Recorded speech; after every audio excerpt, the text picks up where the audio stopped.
Hi, this is Kamil here, and today I'd like to share with you my thoughts about alcohol, drugs and other things. I was inspired to do this video because a few days ago I saw this article in Metro in which the author writes about the research conducted by Professor David Nutt. I haven't actually checked any other sources, so let's assume for a moment that this article is fairly true, fairly correct.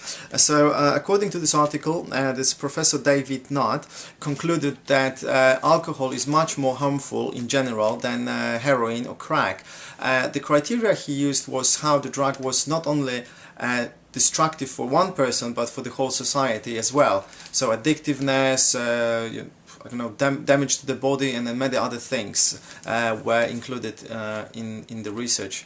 And the scale is amazing. So from 0 to 100, Professor David Nutt gave alcohol 72 points and heroin and crack only 55 and 54 points respectively. It's a huge difference, 72 and 55.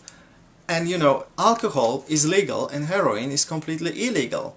So well, supposedly this professor is a bit controversial. I agree with him, and I can understand why some people find him controversial.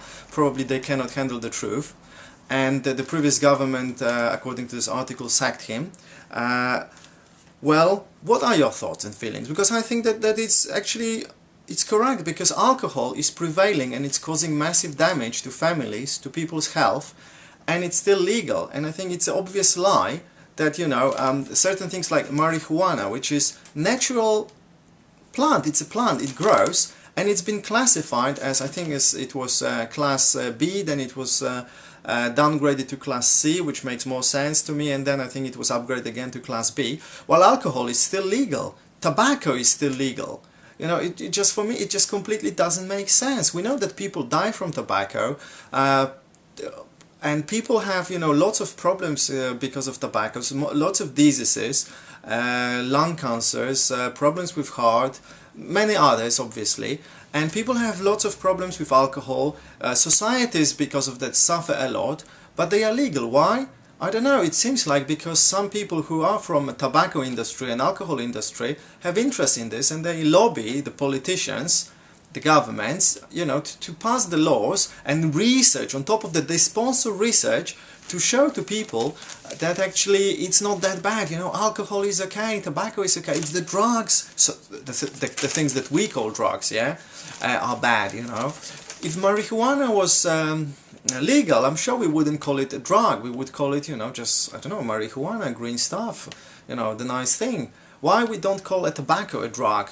There's no difference really. When you look at the definition, there's no difference between alcohol, tobacco and marijuana in the bad effects. So if you look at the definition of a drug, you could see that they are all drugs, including coffee, tea, chocolate and many other things. So simply by calling something a drug, NLP again, we can say that this is bad and program the society to think that something is bad, right?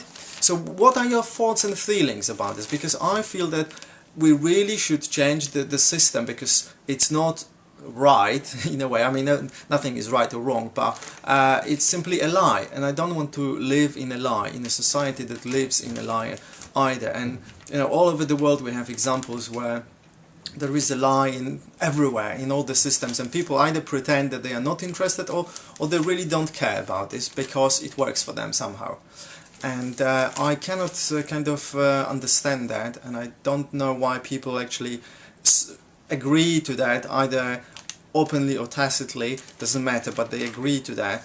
I think it's time for change, and time for to face the truth, which children very often can see and we adults cannot. So let's face the truth and make a world that's consistent, built on truth, honesty and other values that make human societies work really well and progress. So I hope you can join me in the campaign. If you have some other thoughts and feelings about this, please leave the comments under the video, either on my blog or on YouTube, and I will be really grateful, and I will respond to those comments. So sorry for my stops and pauses. I'm really thinking about what I'm saying. I'm careful with words because, as you know, words can kill.